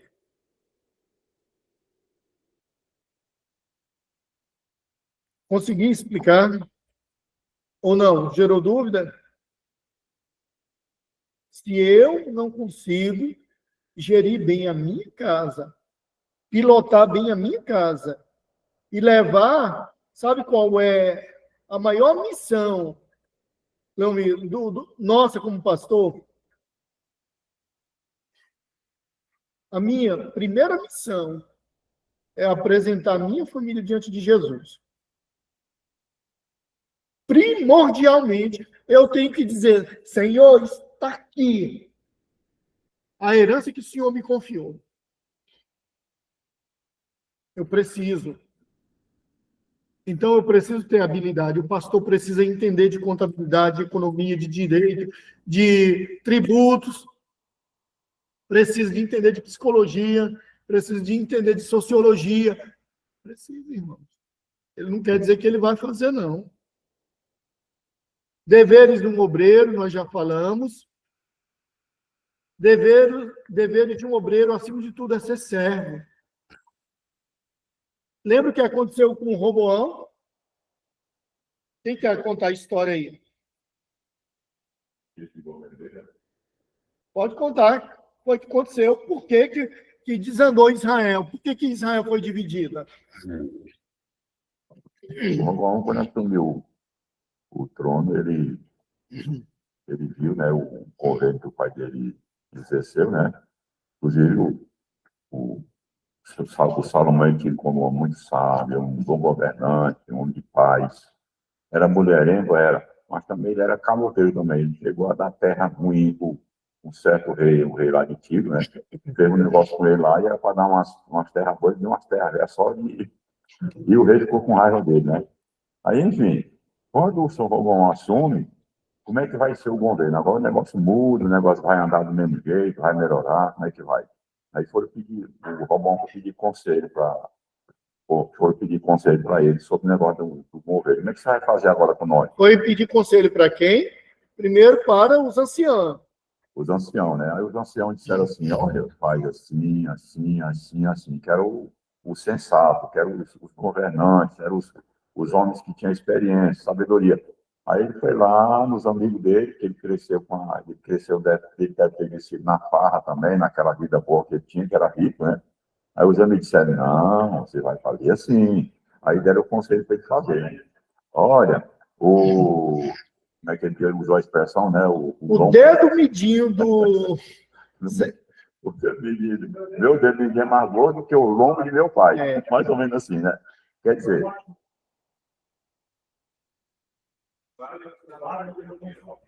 Isso, exatamente. Eu usou a figura aí dos... 1 Reis 12, 7. Aí a degeneração começou aí, porque o planejamento ruim... 1 Reis 12 e 7. Ele quis dizer o seguinte, se o meu pai cobrava tributo, cobrava isso, cobrava aquilo, dobra, triplica. Olha, seja pesado. Aí ele usou um inseto mais pior do que o pai dele tinha, né? Por exemplo, se o pai dele prejudicava vamos dizer, com uma lagartixa, eu vou usar um escorpião, que é mais perigoso. Então, e o que os sábios falaram? E se lhes fararem, dizendo, se hoje fores servo, fores o quê? Servo deste povo, e os servires, respondendo-lhes, lhe falares boas palavras, todos os dias, eles te servirão. Para nós. Agora, isso aqui é para nós. Se o pastor apacentar as ovelhas, visitar, cuidar, zelar, servir, com amor, essa igreja vai ser uma igreja abençoada. Não sei o que estou falando, não. O mundo, ele oprime, ele ameaça, mas Marcos, ele ensina o seguinte, Marcos 10, 43, 44. Mas entre vós não seja assim. Nós não podemos agir com o comportamento do homem, não. Por que eu estou trazendo esses contextos dentro da administração e dentro da Bíblia? Caso prático. Se eu não for com a cara do pastor Adilton, eu vou matar ele. No bom sentido, matar assim. Moralmente, espiritualmente, vou colocar o pastor Adilton dentro de uma geladeira até ele morrer emocionalmente. Até ele congelar. Irmãos, eu vou dar uma dica para vocês. Isso é um desequilíbrio psicológico doentio de um pastor que tem essa atitude. Então, o sistema opressor. Essa questão que faz isso, dá um gelo, chama-se indiferença. Esse aí é um dos piores sentimentos que existe na face da Terra. Você não é quente nem é frio. Isso é indiferente. A pessoa que sofre, ela tem tanto problema que ela pensa até em se suicidar, tirar a própria vida. E nas nossas igrejas, está cheia disso. Pessoas doentes. Quando eu falo, nós como líderes, precisamos entender que nós não podemos ter esse comportamento. Mas entre vós não seja assim. Adilton, como é que está o meu tempo aí? Significado, outra coisa. Eu trouxe a palavra aqui, cingir os lombos. O que é cingir os lombos? Era usado nos tempos bíblicos e diz respeito a levantar, amarrar a túnica, para que todo o pano ficasse acima dos joelhos, a fim de que a pessoa pudesse correr, trabalhar ou lutar. Pessoal, essa aí foi a foto que surgiu a questão da calça. Questão da calça. A calça começou aí, ó. Aí amarrou aqui, ó. Amarrou lá, ó. A partir dali, opa, você tem uma bomba de gás para andar. Aí ficou o desenho da calça. Então, por que eu trouxe isso? O que isso tem a ver com a nossa aula, pastor Adilton? Foi isso que Jesus fez, irmãos. Vocês lembram disso? Quando Jesus foi lavar os pés do discípulo, ele cingiu. E quem é que fazia isso? O servo mais baixo na casa. Somente o servo. E Jesus colocou como servo mais baixo. Agora, por quê? Que eu, como pastor, eu estou me achando melhor, todo mundo tem que me servir. Por quê? Que eu hoje mais, não fico nem para dar a paz do Senhor para o meu irmão, lá na igreja. Eu chego, por uma voltinha, vou lá pelos fundos da igreja, entro e não falo com os irmãos da igreja. Existem tantos comportamentos que está impregnado nas Assembleias de Deus, que está em desacordo com a palavra de Deus. E quando a gente fala isso, a gente é tido como é que está o nome? Rebelde. As pessoas não aceitam. Mas eu estou falando da Bíblia. Eu estou falando do exemplo de cingir os lombos, servir. Precisamos voltar ao primeiro amor. E é por isso que o Seminário Teológico Adonai é um seminário diferente.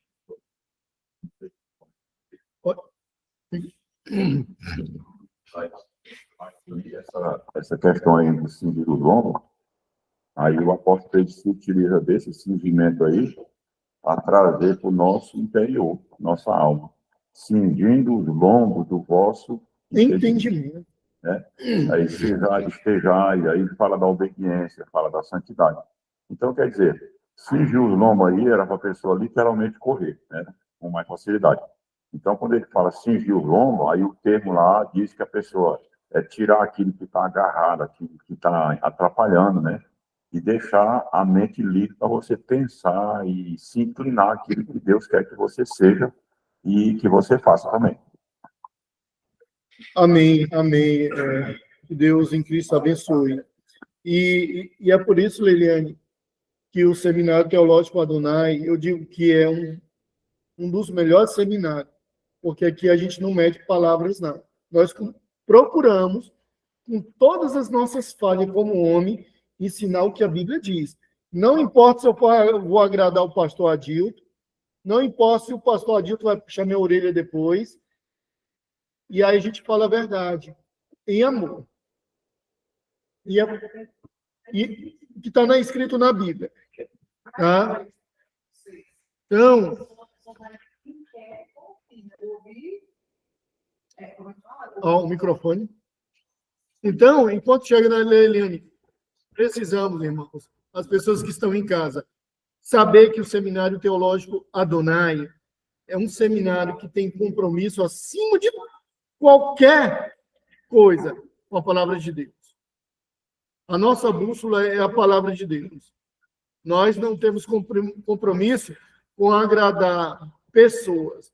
Nós temos compromisso em agradar a Cristo. E saber, se eu não falar a verdade, Cristo vai cobrar de mim.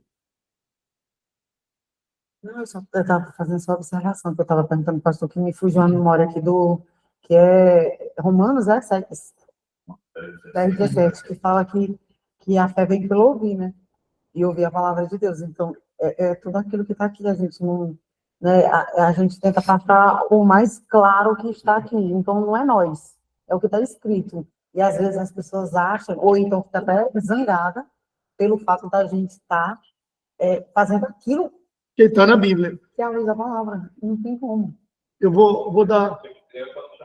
Tá bom. Pode fazer chamar. Eu vou dar um exemplo. A Luciana acabou de sair, viu? Vai buscar as crianças. Eu vou dar um exemplo, pessoal. Que eu dei aula, viu, Adilton? Eu dou aula no seminário já há alguns anos e também dou aula em outros seminários. A sensibilidade dos pastores, nós, assembleanos, é mais dura. Teve um dia que eu dei uma aula num seminário, no outro seminário, ao invés do cidadão ficar triste, ficar com raiva, ele se sensibilizou, ele sentiu Deus falar na vida dele, e naquele dia houve uma profunda transformação. Ele falou assim: pastor, se eu tivesse tido oportunidade de ter essas aulas aqui, tanta coisa na minha vida teria sido diferente. A palavra de Deus transforma. Nós não podemos ter o coração duro. É o pedido que eu faço para vocês que estão em casa. Vamos cumprir a palavra de Deus. Podemos fazer a chamada? Pode. Vamos para a chamada aqui, Aníbal, que está lá no Iraque, juntamente com os islâmicos lá, trabalhando. Aníbal está aí? Vamos Estou presente, estou aqui, presente. Beleza, para a apresentação aí, só para a gente... Pessoal, liga aí Não, ainda... para a apresentação, para ficar melhor. Aqui? Parar a apresentação. Aqui do outro lado aqui, ó. Do slide, tirar o slide. Pessoal, liga aí as câmeras aí, quem puder ligar as câmeras. A gente olhar para vocês aí. Aí tu coloca a câmera para nós aqui, pro nosso lado. Então, o Aníbal, que está lá no Iraque, está presente, né? Beleza. Clébio.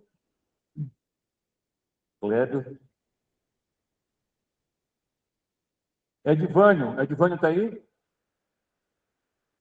Aqui, ó. O homem lá no bico do papagaio está aqui presente.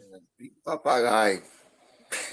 Jades Pereira dos Santos, falta, não apareceu. Karen Laureano Marques, também Presente. Lá onde que ela está? Araguaína. Está em Araguaína, na capital do boi. Karen. Liliane, está aqui. Leomi, está aqui. Luciana Gomes saiu agora, né? Luciana. Voltou. Estou aqui, Luciana. é porque me liga toda hora aqui, oh meu Deus, que os meninos estão em outro lugar, aí eu tenho que atender, aí cai, aí voltei. Beleza, tranquilo. Maria Orilene Ribeiro da Cruz. Estou aqui, professor. Messias está aqui. Neires está aí? Ah, tá. Neires. Aqui. Raglébia.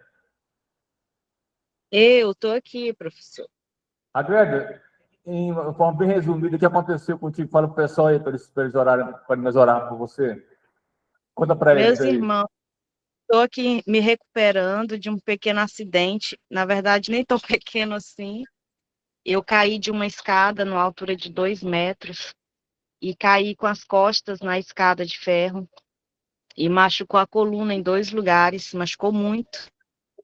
E eu fiquei internada alguns dias e hoje eu estou em casa já, me recuperando, mas assim, ainda com muitas dores, mas estou bem melhor, graças a Deus. Muitas orações, muita gente orando por mim, e eu sei que foi um livramento mesmo do Senhor. Me segurou, porque a altura não era tão pequena, e a queda foi muito feia, minha cabeça bateu de forma violenta, fez um chicote, mas graças a Deus fizemos tomografia no hospital e não atingiu nenhum osso, graças a Deus. Amém. Continue por mim. Tá, vamos orar por você no final aqui. Simão Alves da Costa Júnior. Simão tem 1, 2, 3, 4, 5, 6, 7 falta. Wesley dos Santos Rodrigues. Wesley, está aí? Estou aqui, professor, conectado. William, 2 faltas. Não se encontra, falta. E o José de Ribamar, nenhuma falta.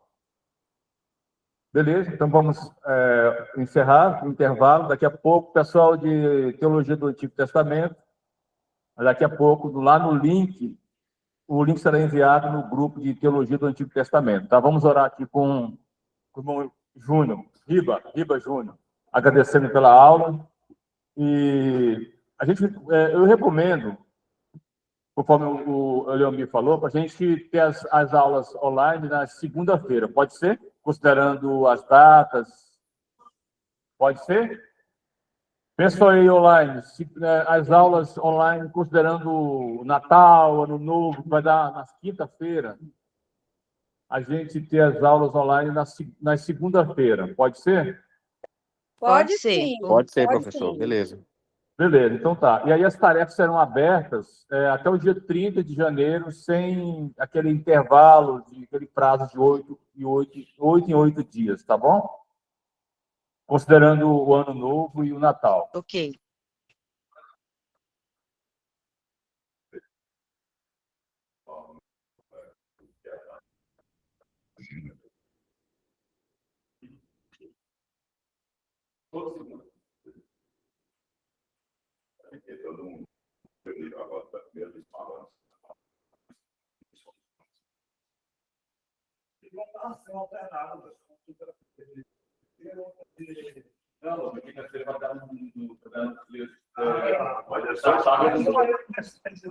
Vamos orar, depois a gente... Vamos lá. A gente ora, depois passa no grupo. Pessoal, aqui tem um aluno aqui que não pode na segunda. Ele diz que pode ser na segunda-feira, no dia que for na quinta-feira, dia 1º, dia 25, ser na segunda-feira, pode ser? E aí as outras horas continuam na quinta-feira, normalmente. Pode ser? Como é que é, professor? Não entendi Pode direito. ser. É porque é o seguinte, tem aluno aqui que tem na segunda-feira ele não pode. Aí ele pediu o seguinte, que no dia que a aula for, no dia 1º de janeiro e no dia 25, que é no Natal, ser numa segunda-feira e as outras continuam normalmente nas quinta-feiras, pode ser assim? Ah, beleza. Só na semana que tem o feriado, muda para segunda, né? Exatamente. Na semana que tem um feriado, aí muda para segunda-feira. Tá, beleza então. Combinado. Então tá. Beleza. Então vou orando com o irmão Júnior, daqui a pouquinho, pelo do Antigo Testamento. Vamos orar. Querido Deus, Pai, obrigado, Senhor, por essa oportunidade de estarmos reunidos, Pai, mais uma vez. Que a Tua palavra, Pai, venha nos destruir e capacitar, Pai, para guiar o Teu povo, Pai, administrar a Tua igreja. Senhor, abençoe os que estão aqui, os que estão online, os que vão para casa, Pai, que o Senhor acompanhe até a chegada, Pai. Agradecemos por tudo, Senhor, pela vida e pelo pão de cada dia. Senhor, Pai, abençoe os professores, o quadro de alunos, e que tenhamos uma semana ótima. Te agradecemos, Pai. Em nome do Senhor Jesus. Amém. Ok. Vamos ver daqui a pouco, tá, o pessoal. Aníbal, um abraço. Vamos para o lanche agora, pessoal. E aí, vou mandar para vocês aí o lanche aí, tá, Cleber? Pela internet mesmo. O Aníbal. Manda o Pix, professor. Manda o Pix. Até daqui a pouco. Manda meu lanche aí. Ficou 2 vezes, aí parar.